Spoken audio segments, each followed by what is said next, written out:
ناظرین،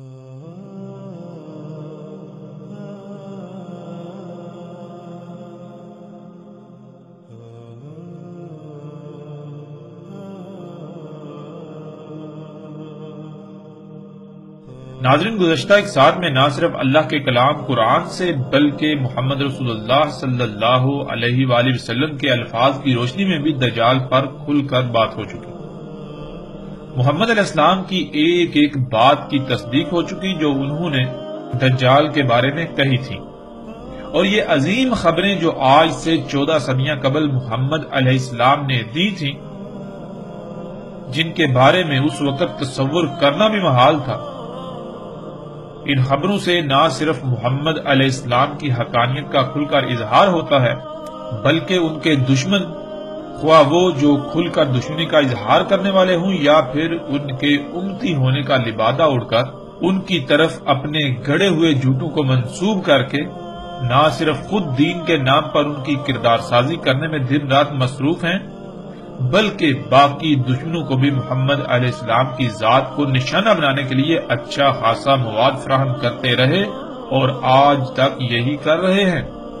یہ سب کے سب دشمن آج اللہ کے فضل سے ذلیل و رسوا ہو گئے۔ اللہ سبحانہ و تعالیٰ نے انہیں شدید ترین ذلت سے دوچار کر دیا۔ ناظرین، اس کے علاوہ ہم ان موضوعات پر بھی بات کر چکے کہ دجال مکہ اور مدینہ میں داخل نہیں ہوگا۔ اب ہم بات کریں گے ایک ایسے موضوع پر جس کی بنیاد پر دجال کو انسان قرار دیا جاتا ہے، اور وہ ایک واقعہ ہے جسے تمیم الداری رضی اللہ تعالیٰ عنہ کی دجال سے ملاقات کے نام پر پھیلایا گیا، عام کیا گیا، جو کہ مختلف روایات کی صورت میں ہم تک پہنچا۔ ناظرین، ہم اللہ کے فضل سے اس واقعے کو ہر پہلو سے کھول کر سامنے رکھیں گے تاکہ آج تک جن حقائق کو چھپا کر بے بنیاد اور باطل عقائد و نظریات کو پروان چڑھایا گیا، ان کی حقیقت آپ پر آشکار ہو جائے، حقیقت کھل کر واضح ہو جائے، حق ہر لحاظ سے کھلنے کے بعد فیصلہ آپ کے ہاتھ میں ہو کہ اگر حق ہر لحاظ سے کھلنے کے باوجود بھی آپ گمراہی کا سودا کرنا چاہیں تو آپ کی مرضی، اور اگر آپ اللہ سے رجوع کریں، حق کو نہ صرف تسلیم کریں بلکہ اس پر عمل کرتے ہوئے دنیا اور آخرت میں فلاح کا سودا کریں، تب بھی آپ کی اپنی ہی مرضی، یہ فیصلہ آپ کے اپنے اختیار میں ہے۔ ناظرین، تمیم الداری رضی اللہ تعالیٰ عنہ والے موضوع کی طرف آنے سے پہلے ہم مختصراً اس موضوع پر بات کریں گے کہ کیا دجال انسان ہو سکتا ہے؟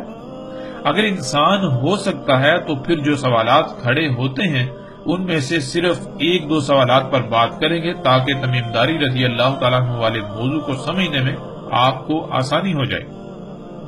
اور باقی ایسے جتنے بھی سوالات ہیں ہم ان پر بات کریں گے لیکن اپنے اس موضوع کے مکمل ہونے کے بعد۔ ناظرین، جب ہم روایات میں غور کریں تو دجال کی صرف عین، جس کا ترجمہ آنکھ کیا جاتا ہے، آنکھوں کی تعداد کم سے کم 12 سے زیادہ بنتی ہے، اور یہ وہ تعداد ہے جو روایات ہم تک پہنچ سکی ان سے پتہ چلا، ورنہ بہت سی روایات تو ہم تک پہنچی ہی نہیں۔ تصور کریں جو روایات ہم تک پہنچی ہی نہیں، اگر وہ روایات بھی پہنچ جاتی تو یہ تعداد کس قدر بڑھ سکتی تھی، یعنی 12 سے کئی گنا زیادہ ہو سکتی تھی۔ ناظرین، سکرین پر آپ دیکھ سکتے ہیں ہم آپ کے سامنے صرف 4 عین کا ذکر کر رہے ہیں: عین الیمنی، عین الیسرا، عین شمال، مطموس العین۔ جیسے بیان کردہ یہ 4 ہیں، اسی طرح آپ خود روایات سے باقی کو جمع کر سکتے ہیں۔ آپ کو کم سے کم 12 کی تعداد لازم ملے گی، جس سے کئی سوالات پیدا ہوتے ہیں۔ ان میں سب سے پہلا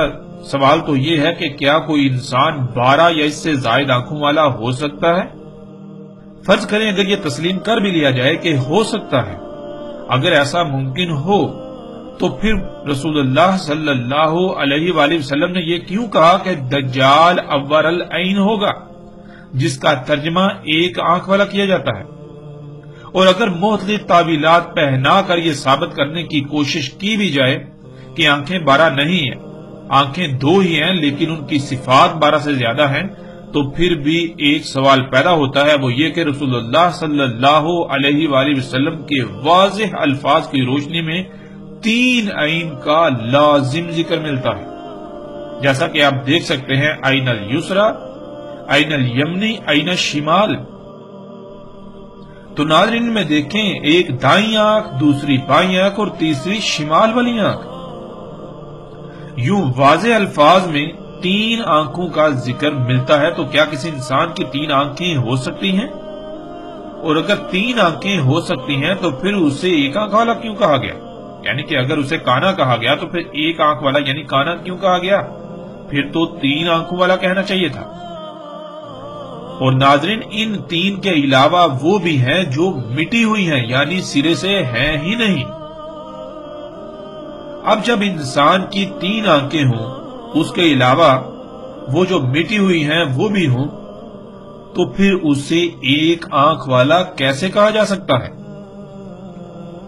اور پھر ناظرین، اس سے بھی بڑھ کر سوال تو یہ پیدا ہوتا ہے کہ وہ کون سی آنکھ سے کانا ہوگا، کیونکہ بعض روایات میں اول العین الیسرا آتا ہے اور بعض میں اول العین الیمنی آتا ہے اور بعض میں اول العین الشمال آتا ہے۔ یعنی کہ بعض روایات میں اس کا دائیں آنکھ سے، اگر یہ ترجمہ جو کرتے ہیں کانا ہونا کرتے ہیں تو دائیں آنکھ سے کانا ہونا آتا ہے کہ دائیں آنکھ سے کانا ہوگا۔ بعض روایات میں بائیں آنکھ سے کانا ہونا آتا ہے،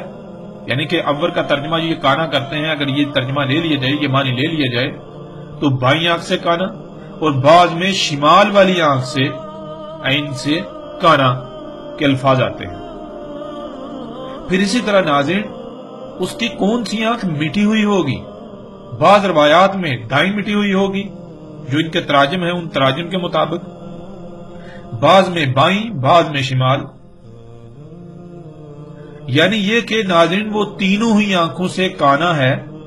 تو پھر اس کی وہ کون سی آنکھ ہے جس سے وہ دیکھتا ہے، وہ دیکھے گا؟ یقیناً پھر وہ ان کے علاوہ کوئی چوتھی ہوگی، اور پھر جو مٹی ہوئی ہے وہ 5ویں، 6ٹھی، 7ویں، یعنی اس طرح جو بالکل چپٹی ہے۔ اور ایسے ہی جیسے جیسے آپ غور کرتے چلے جائیں تو اس کی آنکھوں کی تعداد بڑھتی چلی جائے گی۔ اب ناظرین، آپ خود غور کریں کہ وہ کون سی آنکھ سے کانا ہوگا۔ یعنی بعض روایات میں دائیں کا ذکر ہے، بعض میں بائیں کا ذکر ہے، بعض میں شمال کا ذکر ہے، تو کون سی آنکھ سے کانا ہوگا؟ ناظرین، اس سوال کا جواب کسی ایسے شخص کے پاس نہیں ہے، نہ وہ اس سوال کا جواب دے سکتا ہے جو اس بات پر بزید ہے کہ دجال انسان ہوگا۔ ناظرین، یہ صرف چند سوالات ہیں جو صرف اور صرف اسی وجہ سے پیدا ہوئے کہ لوگوں نے پہلے ایک نظریہ قائم کر لیا، پھر اس نظریے کی بنیاد پر احادیث کو یعنی روایات کو توڑ مروڑ کر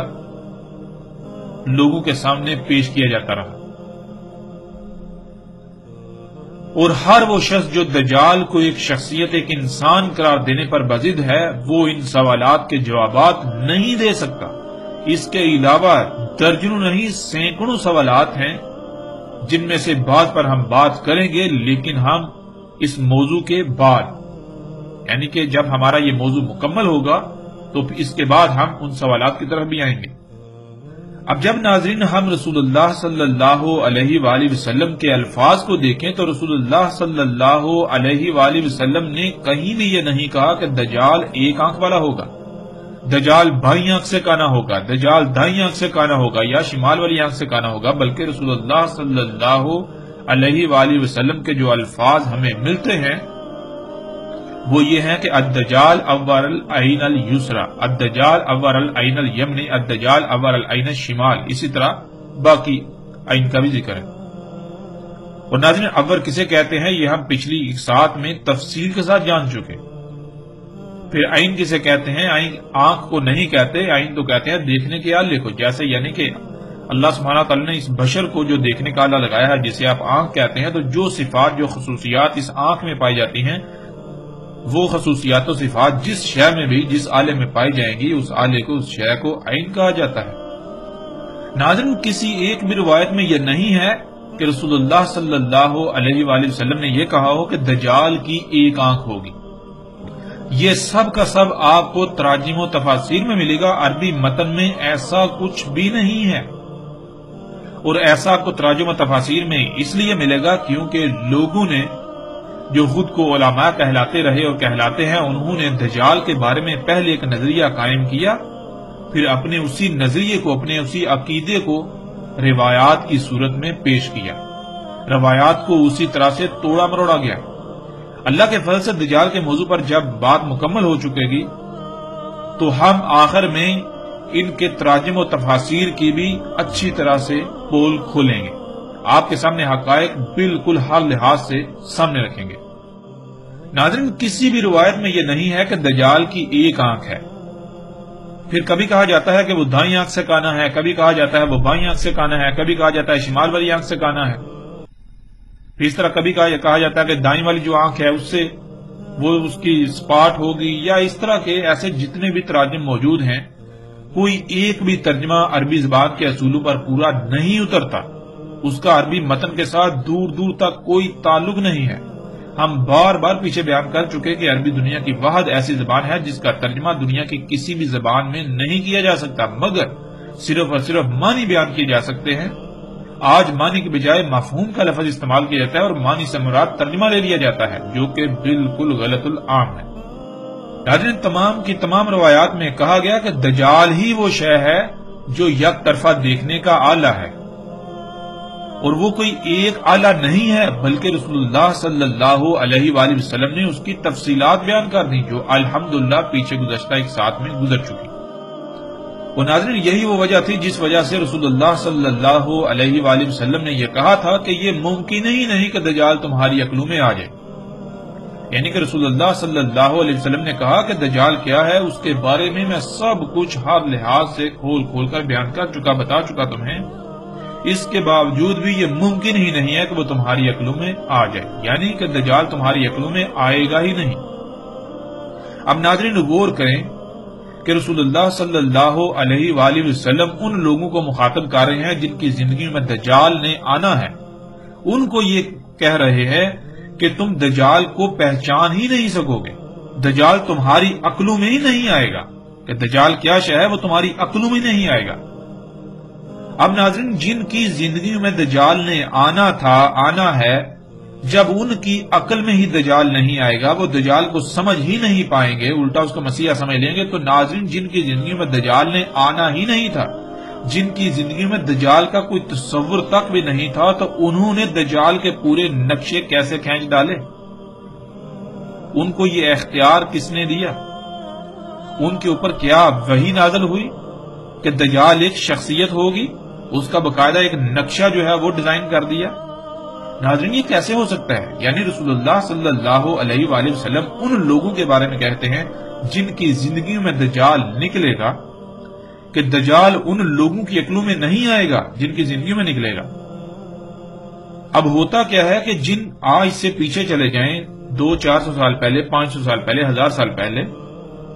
تو جن کی زندگی میں دجال کے بارے میں تصور کرنا بھی محال ہے، ان لوگوں نے جو اپنے آپ کو علماء کہلاتے رہے، انہوں نے دجال کا پورا ایک نقشہ کھینچ دیا،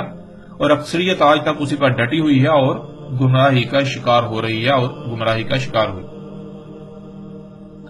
ناظرین، اب آتے ہیں کہ دجال کو انسان کس بنیاد پر قرار دیا گیا، یعنی دجال کو انسان ثابت کرنے یا دجال کے انسان ہونے کے عقیدے کی وجہ کیا بنی؟ وہ کون سی روایت ہے جس کی بنیاد پر دجال کو ایک انسان قرار دیا گیا؟ بلکہ نہ صرف انسان قرار دیا گیا بلکہ ایک معین شخصیت جو کہ ایک جزیرے پر قید ہے۔ یہ تاثر، یہ عقیدہ، یہ نظریہ پوری دنیا میں پھیلا دیا گیا۔ دجال کو انسان سمجھنے اور دجال کا انسان ہونے کا نظریہ ایک ایسی روایت بنی جس میں ایک صحابی رضی اللہ تعالی عنہ کا واقعہ مذکور ہے۔ ناظرین، یہ ایک ہی واقعہ ہے لیکن مختلف راویوں سے بیان ہونے کی وجہ سے یہ مختلف روایات کی صورت میں ہم تک پہنچتا ہے، اور پھر مختلف راویوں سے بیان ہونے کی وجہ سے روایات میں ایسی خامیاں موجود ہیں، اس واقعے کے اندر ایسی خامیاں اور ایسے تضادات موجود ہیں جن کی وجہ سے تحقیق کرنے والوں نے ایسی تمام روایات کا سرے سے نہ صرف انکار کر دیا بلکہ انہیں من گڑت قرار دیا۔ اور بلا شک و شبہ اگر کوئی انسان، کوئی شخص غیر جانبدارانہ تحقیق کرے تو اسے من گڑت ہی قرار دے گا، مگر اس کے باوجود وہ تمام لوگ جنہوں نے دجال کو ایک انسان قرار دیا وہ اسے صحیح قرار دیتے ہیں۔ صحیح قرار دینے کی وجہ ہی یہی ہے کہ ان کے پاس دجال کو انسان قرار دینے کی واحد یہی ایک دلیل ہے۔ اگر وہ بھی اس کو من گڑت قرار دیں تو ان کے دجال کے بارے میں تمام تر عقائد و نظریات کی عمارت زمین بوس ہو جاتی ہے، جس کی وجہ سے وہ اپنی ضد پر ڈٹے ہوئے ہیں اور وہ اسے من گڑت قرار دینے کو تیار ہی نہیں ہے۔ ناظرین، اس روایت پر اعتراضات کرنے والوں نے جو سوالات اٹھائے وہ حقیقتاً ایسے ہیں کہ ان کا جواب دینا اس وقت تک ناممکن ہو جاتا ہے جب تک کہ آپ اس بات پر بضد رہیں یا بضد رہا جائے کہ اس روایت کا ایک ایک لفظ صحیح ہے۔ لیکن اگر یہ تسلیم کر لیا جائے کہ روایت میں ایسی کمزوریاں اور خامیاں تو موجود ہیں، مگر اس کے باوجود جو واقعہ ان روایات میں بیان ہوا ہے اس میں کسی حد تک صداقت ضرور موجود ہے، تو اس صورت میں اس روایت پر اٹھنے والے تمام تر اعتراضات کے تسلی بخش جوابات دیے جا سکتے ہیں۔ ناظرین، اعتراضات اٹھانے والا فریق چاہتا ہی یہی ہے کہ اس روایت کو یا اس میں جو واقعہ بیان ہوا ہے اس کو صحیح ماننے والے یہ بات تسلیم کریں کہ اس میں یا ان روایات میں ایسی کمزوریاں، خامیاں موجود ہیں،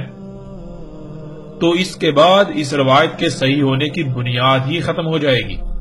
اور ساری بحث ہی ختم ہو جائے گی، اور اسی خوف سے اس روایت کو صحیح ماننے والے اس بات کو تسلیم کرنے کو تیار ہی نہیں کہ روایت میں خامیاں اور کمزوریاں موجود ہیں، کیونکہ اگر وہ اس بات کو مان لیں تو ان کے پاس اس روایت کو صحیح ثابت کرنے کے لیے کوئی دلیل باقی نہیں رہے گی۔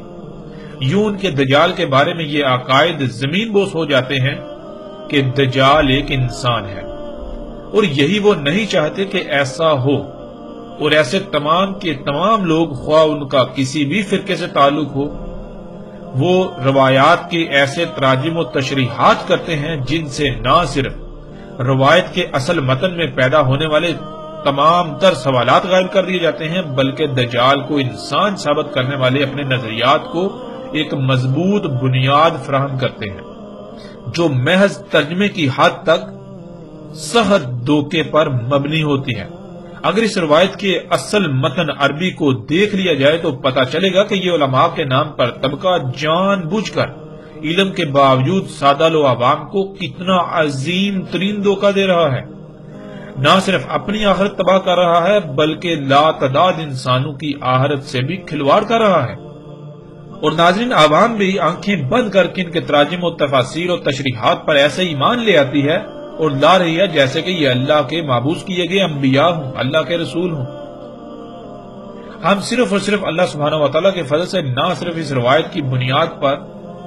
دیے جانے والے دھوکوں کو افشا کریں گے بلکہ اس واقعہ کی حقیقت کیا ہے اس کو بھی ہر لحاظ سے ایسے کھول دیں گے کہ کسی قسم کا بھی کوئی ابہام باقی نہ رہے، اور اللہ کے فضل سے کوئی ابہام باقی نہیں رہے گا، ایک ایک بات کھل کر واضح ہو جائے گی۔ ناظرین، سب سے پہلے ہم اس روایت پر تحقیق کریں گے کہ آیا اس روایت کی کوئی حقیقت ہے بھی یا نہیں، آیا کہ یہ روایت قابل تسلیم ہے بھی یا نہیں، تاکہ اس روایت کی وجہ سے علماء دجال کے دھوکے میں مبتلا لوگوں کے لیے کسی بھی لحاظ سے کوئی بھی پریشانی باقی نہ رہے اور ساری حقیقت کھل کر سامنے آ جائے۔ اور اس بات کے پیش نظر سب سے پہلے اس روایت کو پڑھنے سے جو سوالات سامنے آتے ہیں ہم ان سوالات کو سامنے رکھیں گے، اس کے بعد ہم اس روایت میں بیان کیے جانے والے واقعے کی حقیقت کو کھول کھول کر بیان کریں گے۔ اس لیے ہم سب سے پہلے ایسا کرتے ہیں کہ جن کتب روایات یعنی کتب احادیث میں یہ روایت مذکور ہے ان کتب کے صفحات کو انہی لوگوں کے تراجم کے ساتھ ہم سکرین پر پیش کرتے ہیں تاکہ تمام ناظرین اس روایت کو جہاں جہاں جس کتاب میں بھی یہ آئی ہے اس کو اپنی آنکھوں سے خود پڑھ سکیں۔ اس کے بعد ہم اس پر اٹھنے والے سوالات کو سامنے لائیں گے۔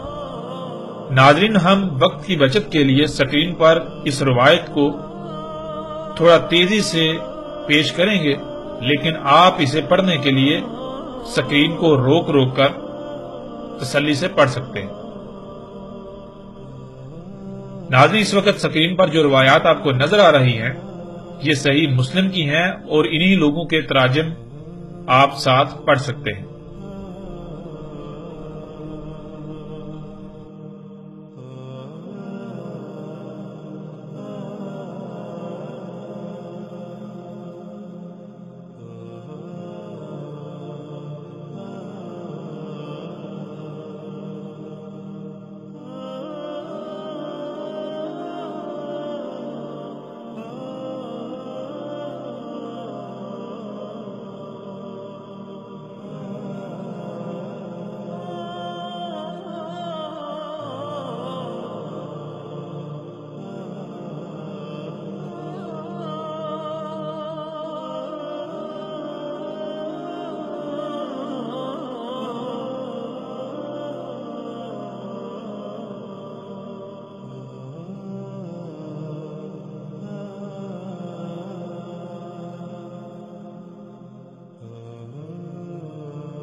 ناظرین، اب جو روایات سکرین پر آپ کو نظر آ رہی ہیں یہ سنن ابو داؤد کی ہیں، یعنی ابو داؤد کی۔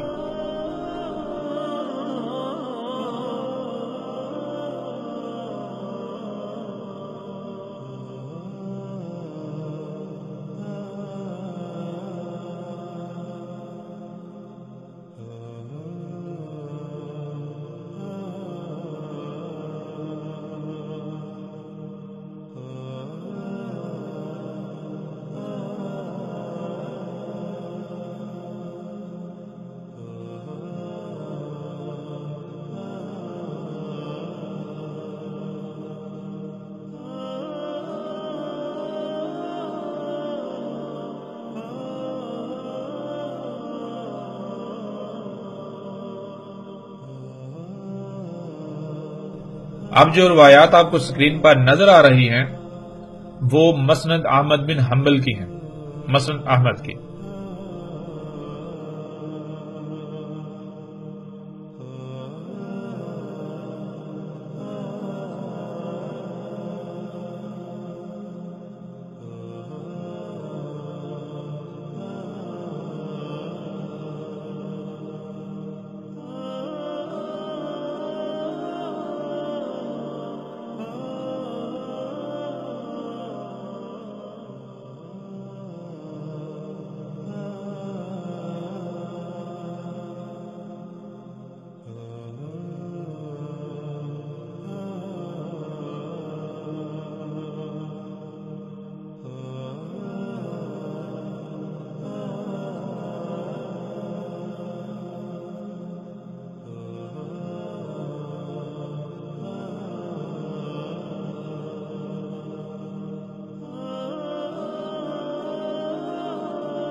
اس وقت جو سکرین پر آپ کو روایت نظر آ رہی ہے وہ ابن ماجہ کی ہے۔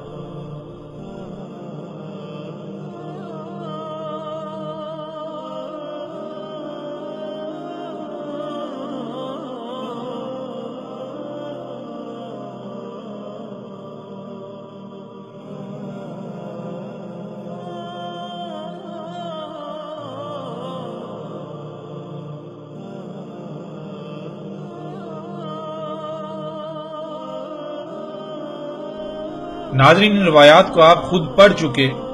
اب ان روایات میں پیدا ہونے والے سوالات کو ہم سامنے لائیں گے۔ ان میں سب سے پہلا سوال ہے سوال نمبر 1۔ آپ نے خود پڑھ لیا کہ ایک مقام پر مذکور ہے کہ فاطمہ بنت قیس کہتی ہیں کہ وہ بیوہ ہو گئی اور عدت گزارے، جیسا کہ سکرین پر آپ کو مسلم کی روایت کا متن نظر آ رہا ہے۔ اور ناظرین جیسے ہی ہم آگے بڑھیں تو دوسرے مقام پر بیوہ کی بجائے طلاق کا ذکر ہے کہ طلاق کے بعد عدت گزار رہی تھی، جیسا کہ اسکرین پر آپ کو روایت کا متن نظر آ رہا ہے۔ ناظرین اب سوال یہ پیدا ہوتا ہے کہ آیا ان میں سے کون سی بات ٹھیک ہے؟ یہ ایک ایسا تضاد ہے جو اس روایت کی صحت کو مشکوک بنا دیتا ہے۔ اس سوال کا جواب دینے کے لیے اسماء اور رجال پر تحقیق کرنے والوں نے یہ ثابت کیا کہ فاطمہ بنت قیس بیوہ نہیں تھی، بلکہ وہ اس وقت مطلقہ تھی، یعنی طلاق یافتہ تھی، ان کو طلاق ہوئی تھی۔ وہ عبداللہ بن عمر بن عثمان کے نکاح میں تھی اور انہوں نے طلاق دی تھی۔ اس پر مسند احمد میں کئی روایات موجود ہیں کہ انہیں طلاق ہوئی تھی۔ روایت کی صحت کو بچانے کے لیے اس مسئلے کا حل تو نکال لیا گیا، لیکن اس حال نے ناقابل حل سوال کو جنم دے دیا، وہ یہ کہ روایت کے مطابق عدت گزارنے سے پہلے ہی ان کی طرف کئی اصحاب رسول کی طرف سے نکاح کا پیغام بھیجا گیا۔ اب سوال یہ پیدا ہوتا ہے کہ کیا اصحاب رسول کو اتنا بھی علم نہ تھا کہ اللہ سبحانہ وتعالی یہ آیات نازل کر چکے ہیں کہ طلاق یافتہ عورت کی عدت پوری ہونے سے پہلے اس کی طرف نکاح کا پیغام نہیں بھیجا جا سکتا، کیونکہ اللہ سبحانہ وتعالی نے دوران عدت دوبارہ رجوع کی گنجائش رکھی ہے۔ اب یہ کیسے مان لیا جائے کہ اصحاب رسول نے ایک طلاق یافتہ عورت جو ابھی عدت میں ہے اس کی طرف نکاح کا پیغام بھیج رہے ہیں؟ کیا رسول اللہ صلی اللہ علیہ وآلہ وسلم کے اصحاب کو اتنا بھی علم نہ تھا؟ اور اس بات کو تو چھوڑیے، روایت میں تو محمد رسول اللہ صلی اللہ علیہ وآلہ وسلم کی ذات پر بھی بہتان عظیم مانا جا رہا ہے کہ خود محمد رسول اللہ صلی اللہ علیہ وآلہ وسلم نے بھی اسامہ بن زید کے لیے نکاح کا پیغام بھجوا دیا، حالانکہ متعلقہ نے اپنی عدت بھی پوری نہیں کی۔ کیا محمد رسول اللہ صلی اللہ علیہ وآلہ وسلم اللہ کے نبی ایسا کر سکتے ہیں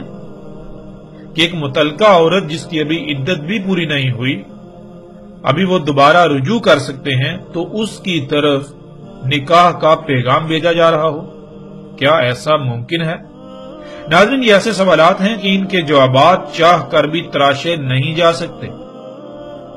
کیونکہ نہ تو یہ واقعہ مکی دور کا ہے اور نہ ہی ہجرت کے بعد مدنی دور کے اوائل یعنی شروع کا ہے، بلکہ یہ واقعہ مدنی دور کے آخری وقت 10 ہجری کا ہے۔ اگر تو مکی دور کی بات ہوتی تو کئی جواز پیش کیے جا سکتے تھے، حالانکہ مکی دور میں بھی ایک نبی ہرگز ایسا نہیں کر سکتا تھا، کیونکہ نبی وحی کا پابند ہوتا ہے اور اللہ سبحانہ وتعالی نبی کو ایسے کسی کام کے حلال کر لینے کی اجازت نہیں دیتا۔ نبی جان بوجھ کر ایسا کام نہیں کر سکتا الا یہ کہ جس حالت میں اللہ سبحانہ وتعالی نے گنجائش رکھ دی، یعنی اجازت دے دی۔ ناظرین اس واقعہ کے علاوہ ایسی مسند احمد سمیت بعض کتب میں روایات موجود ہیں جن میں یہ واضح ہے کہ ان کی طرف نکاح کا پیغام عدت گزرنے کے بعد بھیجا گیا، لیکن ان روایات کا اس واقعہ والی روایت سے تعلق ہی نہیں ہے، جس سے اس واقعہ والی روایت کی صحت مزید مشکوک اور کمزور ہو جاتی ہے۔ سوال نمبر 2، مسلم کی روایت میں دیکھیں کہ شبی کہتے ہیں کہ وہ فاطمہ بنت قیس سے پوچھنے گئے کہ متعلقہ عورت عدت کہاں گزارے، جیسا کہ سکرین پر آپ کو روایت کا عکس نظر آ رہا ہے۔ ناظرین اب سوال یہ پیدا ہوتا ہے کہ جب شبی مدینہ آئے ہی تھے اور ان کا سوال تھا تو انہوں نے اس سوال کے جواب کے لیے فاطمہ بنت قیس کے پاس جانا ہی کیوں مناسب سمجھا؟ کیا امہات المومنین مدینہ میں موجود نہیں تھی؟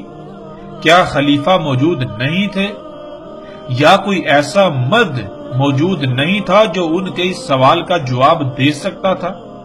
اور پھر ناظرین اس سے بھی بڑا سوال تو یہ پیدا ہوتا ہے کہ اس روایت سے تو یہ بات ثابت ہوتی ہے کہ نعوذ باللہ ثم نعوذ باللہ اصحاب رسول قرآن سے ہی ناواقف تھے۔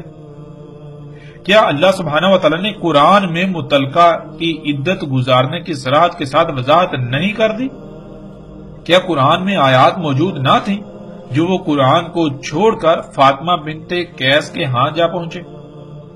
اس سے تو بالکل ثابت ہوتا ہے کہ یہ کہانی کسی اسلام دشمن یہودی کی گڑی ہوئی ہے جس نے جان بوجھ کر اصحاب رسول کے کردار کو مشکوک بنانا چاہا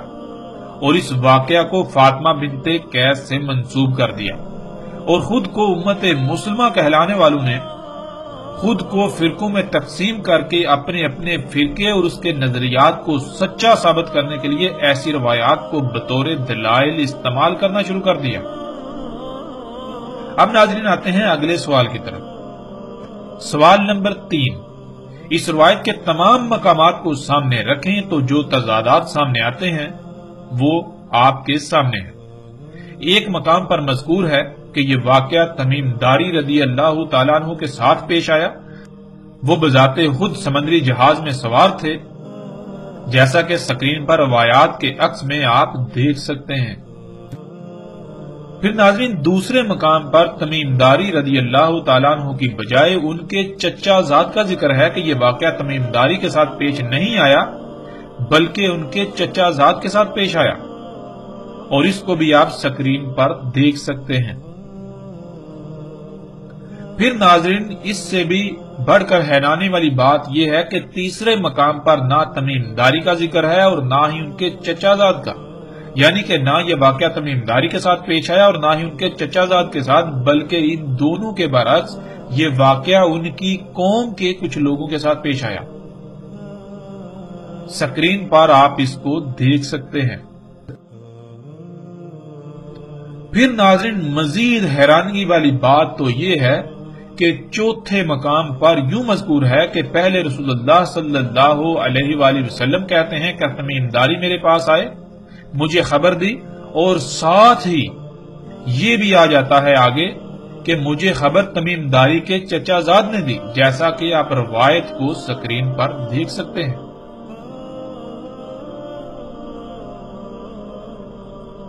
ناظرین اب سوال یہ پیدا ہوتا ہے کہ آیا تمیم داری رضی اللہ تعالیٰ نے خبر دی یا پھر ان کے چچا زاد نے؟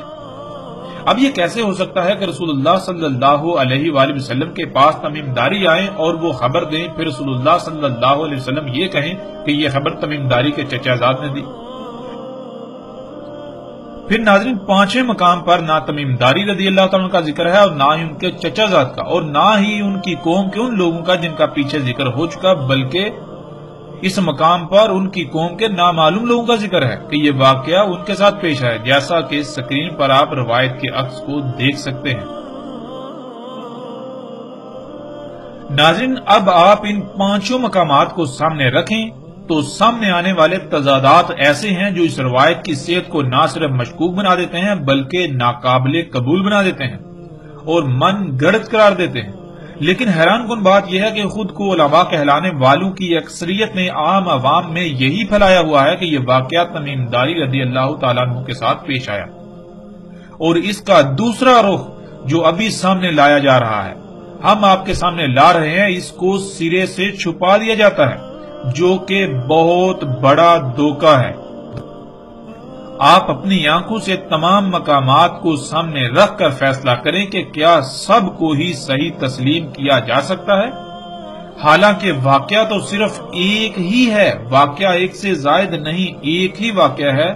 یہ بات اس روایت کی صحت کو غیر معمولی طور پر مشکوک بنا دیتی ہے۔ اور ناظرین سب سے بڑا سوال تو یہ پیدا ہوتا ہے کہ جن لوگوں نے آج تک دھوکہ دیا وہ اس دوسرے پہلو کو سامنے کیوں نہ لے کر آئے، کیوں نہ ان دونوں پہلوؤں کو عوام کے سامنے، لوگوں کے سامنے رکھا اور پھر یہ کہا کہ فیصلہ آپ کے ہاتھ میں، آپ کے اختیار میں، آپ خود فیصلہ کرو۔ ایسا کیوں کیا گیا کہ جو ایک رخ ہے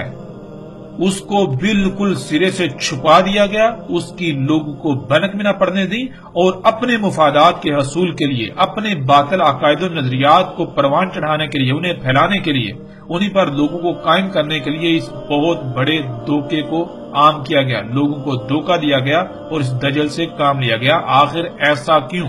کیا آپ ایسے لوگوں سے سوال کریں گے؟ کیا ان سے آپ یہ سوال اٹھائیں گے؟ کیا آپ پر یہ فرض نہیں ہے؟ پھر ناظرین آگے بڑھتے ہیں۔ سوال نمبر 4، ایک مقام پر مذکور ہے کہ رسول اللہ صلی اللہ علیہ وآلہ وسلم نے عشاء کی صلاۃ کے بعد یہ واقعہ بیان کیا، جیسا کہ سکرین پر آپ روایت کا عکس دیکھ سکتے ہیں، لیکن اس کے برعکس دوسرے مقام پر عشاء کی صلاۃ کے برعکس ظہر کی صلاۃ کے بعد اس واقعے کو بیان کرنے کا ذکر ہے، اور سکرین پر آپ عکس دیکھ سکتے ہیں، روایت کا عکس آپ کے سامنے ہے۔ اور پھر حیران کن طور پر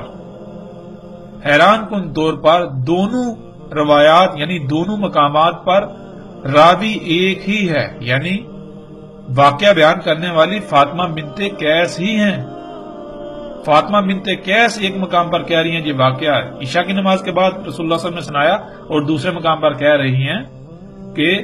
یہ واقعہ ظہر کی نماز کے بعد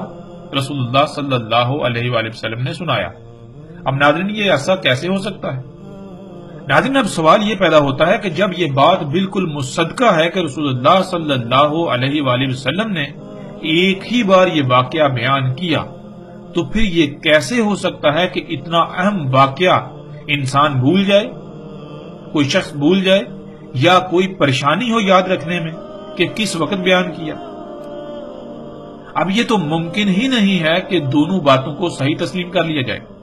اس لیے یہ بات بھی اس روایت کی صحت کو سخت ترین مشکوک بنا دیتی ہے۔ یہ بھی ایک ایسا تضاد ہے جس کا جواب دینا ناممکن ہے، الا یہ کہ اس کی بنیاد پر روایت کو من گڑت قرار دیا جائے۔ اس کے علاوہ اس تضاد کو دور نہیں کیا جا سکتا اور نہ ہی کوئی تسلی بخش جواب دیا جا سکتا ہے۔ پھر ناظرین آگے بڑھتے ہیں، آگے سوال نمبر 5۔ ایک مقام پر یہ ہے کہ مخالف ہوا کی سمت سے سمندری لہروں میں 1 مہینہ تک گھرے رہے، اور بالآخر ایک جزیرے پر ان کا جہاز جا لگا، اور وہ چھوٹی کشتیوں میں سوار ہو کر جزیرے میں گئے، جیسا کہ روایات کے عکس کو آپ سکرین پر دیکھ سکتے ہیں اور خود اسے پڑھ بھی سکتے ہیں۔ ناظرین اس کے برعکس دوسرے مقام پر مسند احمد کی روایت میں ہے کہ اچانک طوفان آ گیا اور ان کا جہاز ایک جزیرے پر جا لگا، جیسا کہ سکرین پر آپ کو روایت کا عکس نظر آ رہا ہے۔ ناظرین اس کے برعکس تیسرے مقام پر یہ مذکور ہے کہ جہاز میں سوار لوگوں کا کھانا ختم ہو گیا اور وہ کھانے کی تلاش میں خود جزیرے پر گئے، اور اسے بھی سکرین پر آپ دیکھ سکتے ہیں۔ اور پھر ناظرین انتہائی حیران کن طور پر چوتھے مقام پر ان تینوں کے برعکس پانی کا ذکر ملتا ہے کہ پانی ختم ہو گیا اور پانی کی تلاش میں جزیرے میں گئے، سکرین پر آپ دیکھ سکتے ہیں۔ پھر ناظرین چھٹے مقام پر یہ مذکور ہے، یعنی کہ پہلے 5 مقامات کی نفی کرتے ہوئے، پہلی 5 باتوں کی نفی کرتے ہوئے چھٹے مقام پر یہ مذکور ہے کہ ان کا جہاز ٹوٹ گیا یعنی تباہ ہو گیا، اور وہ لوگ جہاز کے تختے پر سوار ہو کر ایک جزیرے پر جا لگے، اور اسے بھی آپ سکرین پر اپنی آنکھوں سے دیکھ سکتے ہیں۔ اور ناظرین امام ابو داؤد نے تو اپنی مسند ابو داؤد میں، جو کہ سیاہ ستہ میں سے ایک کتاب ہے، اس میں یہاں تک لکھا ہے کہ ان میں سے صرف ایک ہی شخص زندہ باقی بچا، باقی سب کے سب غرق ہو گئے، اور جو زندہ بچا اس میں تمیم داری کا نام ہی نہیں بلکہ کسی اور کا نام ہے، جیسا کہ آپ سکرین پر اس کا عکس بھی دیکھ سکتے ہیں۔ امام ابو داؤد کے الفاظ کو خود دیکھ سکتے ہیں۔ امام ابو داؤد اپنے الفاظ میں بالکل واضح یہ کہتے ہیں کہ ابن زدران بصری واحد ایسے شخص تھے جو بچے تھے، باقی سب کے سب غرق ہو گئے تھے۔ ناظرین اب سوال یہ ہے کہ ان میں سے کون سی بات کو سچ مان لیا جائے اور باقی سب کو رد کر دیا جائے؟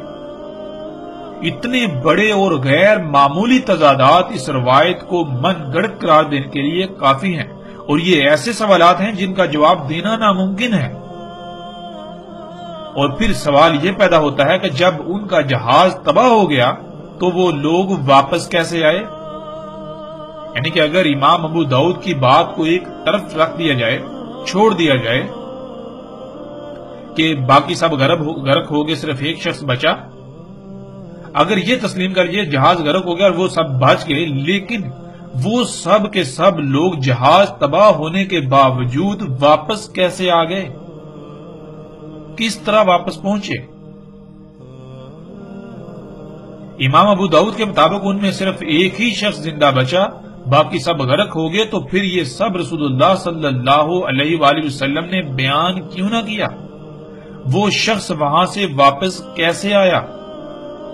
اس کی بجائے تمیم داری رضی اللہ تعالیٰ عنہ نے واقعہ کیوں سنایا؟ نہ صرف تمیم داری رضی اللہ تعالیٰ عنہ کا ذکر آتا ہے بلکہ ان کے چچا زاد کا بھی اور ان دونوں کے علاوہ غیر معلوم شخصیت کا بھی ذکر آتا ہے، اور پھر ان تینوں کے برعکس ان کی قوم یا پھر ان کی قوم کے بھی غیر معلوم لوگوں کا ذکر آتا ہے۔ آخر یہ سب تضادات کہاں سے آگے؟ کہیں پر پانی کی تلاش میں جزیرے پر جانے کا ذکر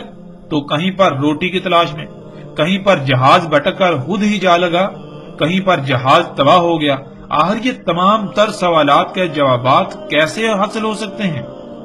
یہ ایسے سوالات ہیں جو اس روایت کو من گڑت قرار دینے کے لیے کافی ہیں، اور کوئی بھی اس کی مخالفت نہیں کر سکتا۔ اگر کوئی مخالفت کرے گا تو اس کو ان تمام سوالات کے جوابات دینا لازم ہوں گے، جو کہ ناممکن ہے۔ اس طرح ناظرین، سوال نمبر 6 ایک مقام پر یہ ہے کہ رسول اللہ صلی اللہ علیہ وآلہ وسلم نے خود تمیم داری سے یہ سن کر بیان کیا، لیکن دوسرے مقام پر اس کے برعکس یہ مذکور ہے کہ رسول اللہ صلی اللہ علیہ وآلہ وسلم نے تمیم داری رضی اللہ تعالیٰ عنہ کو سامنے نکالا اور تمیم داری نے یہ واقعہ لوگوں کے سامنے بیان کیا، جیسا کہ آپ سکرین پر روایات کے عکس کو دیکھ سکتے ہیں۔ ناظرین، اب یہاں سوال یہ پیدا ہوتا ہے کہ ان میں سے کس بات کو صحیح تسلیم کیا جائے؟ اگر دونوں میں سے ایک کا رد کیا جائے تو اس کی بنیاد کیا ہوگی؟ یہ کیسے ثابت ہوگا کہ جسے رد کیا جا رہا ہے، جسے ترک کیا جا رہا ہے وہی غلط ہے اور جو بات لی جا رہی ہے وہی ٹھیک ہے؟ یہ بھی تو ہو سکتا ہے کہ دونوں ہی غلط ہوں۔ یہ سوال بھی اس روایت کی صحت کو مشکوک اور ناقابل اعتماد بنا دیتا ہے۔ اب ناظرین بڑھتے ہیں اگلے سوال کی طرف۔ سوال نمبر 7 روایات میں مذکور ہے کہ جساسہ سے ملاقات ہوئی اور یہ کہا جاتا ہے کہ وہ ایک جانور تھا، تو یہاں سوال یہ پیدا ہوتا ہے کہ کہیں اسے جانور لکھا اور کہا جاتا ہے، اور کہیں پر یہ کہا جاتا ہے کہ وہ ایک عورت تھی جس پر اتنی کثرت سے بال تھے کہ اس کے اگلے اور پچھلے حصے کا پتہ ہی نہیں چلتا تھا، جیسا کہ سکرین پر روایات کو آپ دیکھ سکتے ہیں، خود پڑھ سکتے ہیں۔ تو ناظرین، کیا وہ جانور تھا یا ایک عورت؟ اگر جانور تھا تو اس جانور نے ان سے کس زبان میں بات کی اور کیسے بات کی؟ وہ لوگ عرب تھے تو ظاہر ہے ان کی زبان عربی تھی، تو اس جانور نے ان کے ساتھ عربی زبان میں اتنی روانی سے کیسے بات کی؟ کیا ایسا ممکن ہے؟ اور اگر وہ جانور نہیں تھا بلکہ عورت تھی تو وہ عورت وہاں کہاں سے آ گئی؟ اور پھر وہ کیسی عورت تھی جس پر بالوں کی اتنی کثرت تھی کہ نہ ہی اس کا اگلا اور نہ ہی اس کا پچھلا حصہ واضح تھا، پچھلے حصے کا پتہ چلتا تھا؟ کیا کوئی انسان ایسا ہو سکتا ہے، یعنی کوئی بشر ایسا ہو سکتا ہے؟ اور اس عورت نے ان سے کس زبان میں بات کی؟ اگر عربی میں بات کی تو وہ عورت عربی کیسے جانتی تھی؟ ناظرین، یہ ایسے سوالات ہیں کہ جن کے جوابات دینا بالکل ناممکن ہے۔ جیسے جیسے ہم آگے بڑھیں گے، آگے چل کر اس چیز کی بالکل کھل کر وضاحت ہو جائے گی کہ وہ جساسہ کیا تھا جس کو عورت کہا گیا، بلاہر اس کی حقیقت کیا تھی۔ ہر لحاظ سے الحمدللہ آگے جا کر وضاحت ہو جائے گی۔ اب بڑھتے ہیں آگے سوال نمبر 8 کی طرف۔ سوال نمبر 8 ناظرین، ایک مقام پر ہے کہ انہوں نے جساسہ پر سلام بھیجا اور اس نے ان کے سلام کا واپس جواب بھی دیا، لیکن اس کے برعکس دوسرے مقام پر ملتا ہے کہ انہوں نے کہا تیرے لیے ویل ہو، جس کے معنی ہلاکت کے کیے جاتے ہیں، حالانکہ ویل جہنم کی گاٹیوں میں سے ایک گاٹی ہے۔ ان دونوں مقامات کو واضح طور پر روایات کے دیے گئے عکس میں آپ سکرین پر دیکھ سکتے ہیں۔ ناظرین، یہ بھی ایک غیر معمولی تضاد ہے۔ اگر تو جساسہ جہنمی تھا تو انہوں نے اس پر سلام کیسے بھیجا، اور اگر وہ جنتی تھا تو انہوں نے اس کے لیے ویل کیوں کہا؟ یہ غیر معمولی تضاد ہے، اس روایت کو مشکوک اور ناقابل تسلیم بنا دیتا ہے۔ اور پھر ناظرین، ان میں سے ظاہر ہے ایک ہی بات سچ ہو سکتی ہے، دونوں تو سچ نہیں ہو سکتی۔ سلام بھی بھیج رہے ہیں اور ویل بھی بھیج رہے ہیں، اور کب؟ جب اس سے سامنا ہوا، اس سے ملاقات ہوئی، یعنی کہ ملاقات کی ابتدا کی بات ہو رہی ہے۔ ناظرین، اس کا جواب بھی دینا ایسے لوگوں کے لیے ناممکن ہے جو محض اپنی ضد اور انا کی خاطر، اپنے باطل نظریات کو کھوکھلی بنیاد فراہم کرنے کی خاطر اس روایت کو سینے سے لگائے پھرتے ہیں، چاہے ان کے اس فعل سے ساری انسانیت گمراہ ہو جائے، انہیں اس کی کوئی پرواہ نہیں، بلکہ ان کو اپنی انا، ضد، ہٹ درمی اور باطل عقائد سے بڑھ کر اور کچھ بھی عزیز نہیں ہے۔ حالانکہ ایسے لوگوں کو چاہیے تھا اور چاہیے کہ پیچھے اگر کوئی غلطی ہوئی، جو غلطی کی ہے تو اس کی آگے اصلاح کریں، اس کو نہ دہرائیں۔ جو پیچھے اپنی کی ہوئی غلطیوں سے سیکھ کر اس کی اصلاح نہیں کرتے، اللہ سبحانہ و تعالیٰ نے انہیں قرآن میں خنزیر کہا، اور رسول اللہ صلی اللہ علیہ وآلہ وسلم نے بھی انہیں خنزیر کہا، کہ جو اپنی غلطی پیچھے جو ماضی میں کی ہوئی غلطیاں ہیں ان کی جب وہ واضح ہو جائیں تو ان کی اصلاح کرنے کے بجائے الٹا ان کے اوپر ڈٹ جانا، یہ خنزیر ہونے کی علامت ہے، سور کی علامت ہے۔ آگے ناظرین سوال نمبر 9، ایک مقام پر یہ ہے کہ جب وہ الدین میں داخل ہوئے تو انہوں نے دجال پر سلام بھیجا اور اس نے واپس ان پر سلام بھیجا، لیکن دوسرے مقام پر اس کے برعکس اس پر ویل بھیجی گئی، یعنی جہنمی قرار دیا گیا، جیسا کہ روایات کے عکس آپ سکرین پر دیکھ سکتے ہیں۔ سوال نمبر 10، روایات میں ایک مقام پر الدیر کا لفظ آیا ہے کہ اس الدیر میں داخل ہو جاؤ، تو وہیں دوسرے مقام پر الدیر کی بجائے کسر کا لفظ استعمال ہوا ہے۔ ناظرین دونوں الفاظ میں زمین و آسمان کا فرق ہے۔ کسر کہتے ہیں محل کو،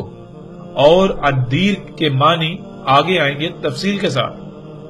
یہاں یہ بھی سوال پیدا ہوتا ہے کہ ان دونوں میں سے ایک ہی صحیح ہو سکتا ہے، اور وہ کون سا مقام صحیح سمجھا جائے، اور ایک کو صحیح اور دوسرے کو غلط ثابت کرنے کے لیے کن دلائل کا سہارا لیا جائے گا کہ جس سے انسان کو تسلی ہو جائے کہ یہی صحیح ہے۔ یہ بھی ایسا تضاد ہے جو اس روایت کی صحت کو مشکوک بنا دیتا ہے۔